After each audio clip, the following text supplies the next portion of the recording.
Hello everyone, this is Riku Keyblade Master, and I have a little bit of an analysis for Kingdom Hearts Dark Road. Now, for those that haven't played just yet or haven't touched it, there's a bit of spoilers, but if you're not really into playing the mobile games, you're just into keeping up for the lore, which is the only reason I really download and play the mobile games anyway, is just to keep up with the lore, because I can't always, I always miss a point if I, let someone else do it. So, like, I, go through the chore and painstaking tale of playing the mobile games just to see what kind of mechanics they have. And lo and behold, in the first chapter of Dark Road, thanks to Ed the Wiz, we got some major shit hit the fan.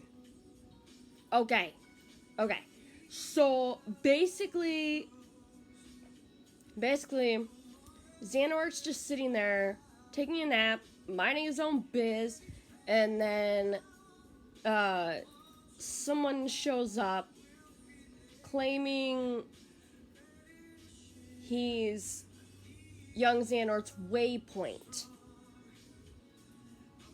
Then he opens up a dark portal. Then Xehanort goes through it.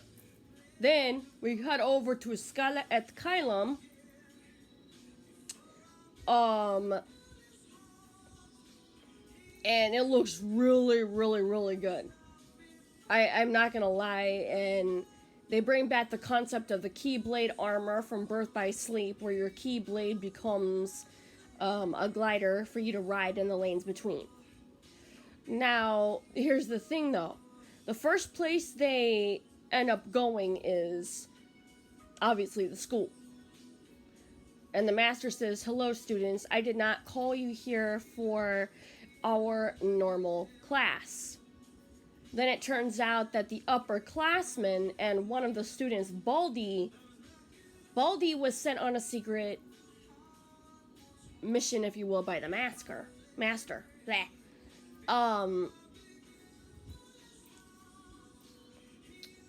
Well, everyone is like, okay, well, what's going on? And then they get the assignment to go and look for the missing students because they have been gone for such a long time, the missing upperclassmen. Well, okay. So the master suggests that the 6 of them split up into teams of 3. So the first time they go, I can't really see who's in whose team.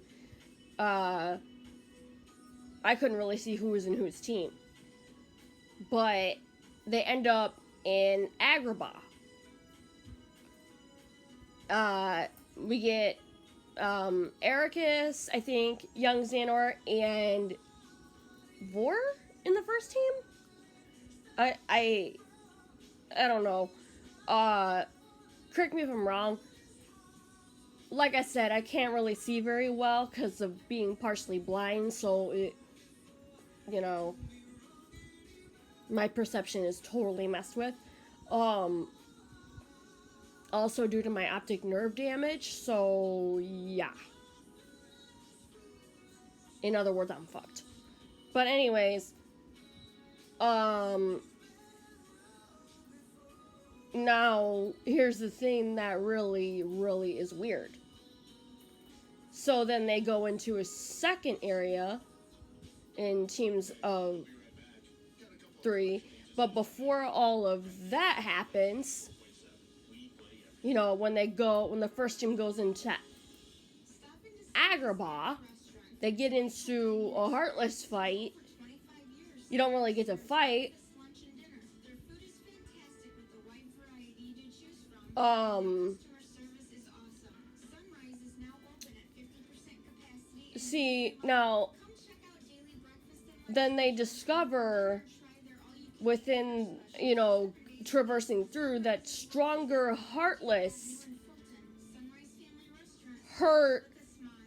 may have hurt the other students, or some of them may have hid or whatever. But here is the thing. I left a theory in the comment section of Ed the Wiz's video that the reason that all of the worlds are in ruin at first and you don't see anyone in any of the worlds is because, and young Xehanort kind of helps me trigger this theory. Think of the worlds as in being a newborn baby. Baby steps. First you learn how to crawl, then you learn how to walk eventually, and then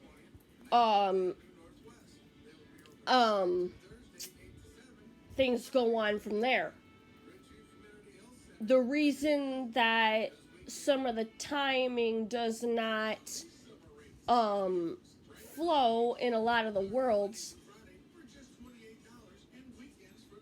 is because they're destroyed and in the midst of being repaired or just starting to be repaired.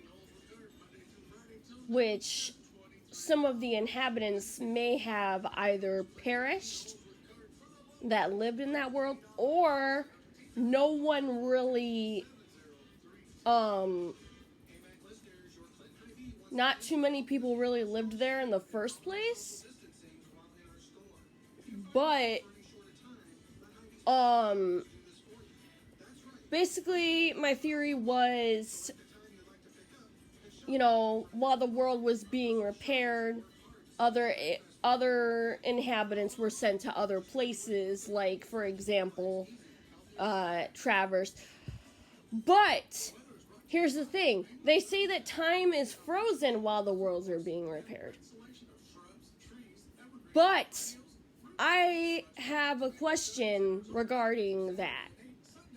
If you look at how damaged Hollow Bastion was in Kingdom Hearts 2, why is time still flowing then? If why is time still flowing then if that's the case? If the world is still in repair. But it could explain why, but it does explain why only the Hollow Bastion Restoration Committee, along with Merlin, are the only inhabitants that live there besides the, a couple of the main shopkeepers that you see in Kingdom Hearts 2 before you, besides the Moogles. You see one or two human shopkeepers in Kingdom Hearts 2. But yeah, I was so confused after I heard that, though. It's like, dude, which is it? Does time stop when the world is deconstructed, or does time still flow while the construction of the world is going on? I don't get it.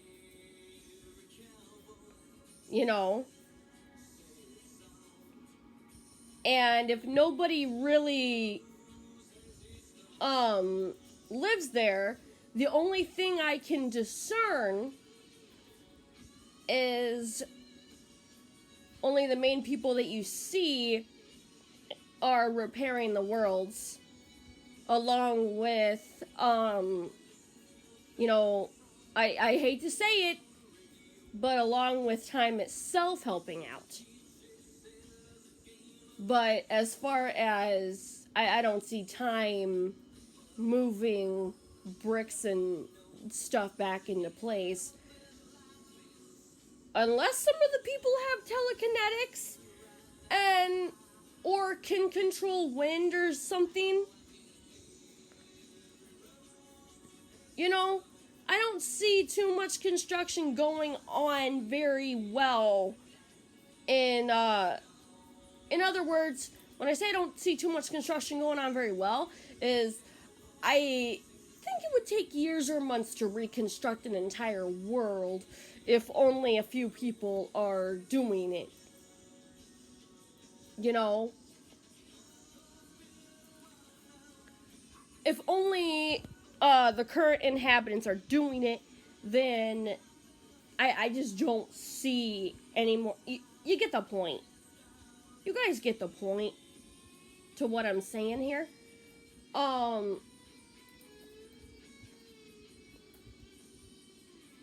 But yeah, basically the main point of the theory was that the world was being built so inhabitants could live in it, and basically, thanks to young Xehanort and the Kyrie Grandma story, the hearts of children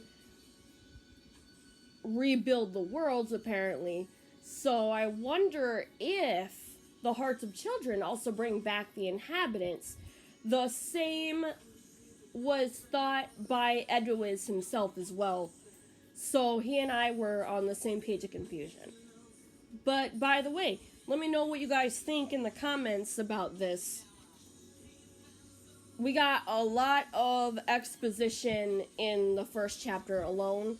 At the end of the first chapter, though, we see Xehanort in an organization coat, and he considers leaving the others behind after an incident occurs.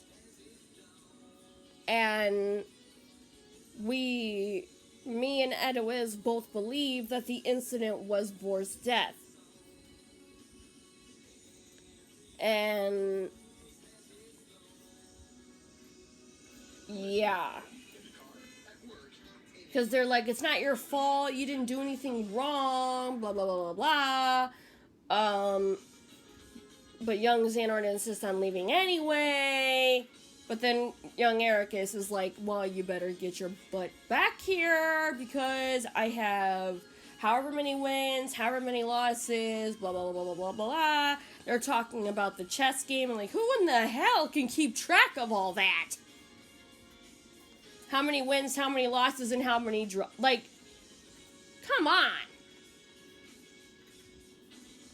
But anyway, guys, this has been my summary on Kingdom Hearts Dark Road so far.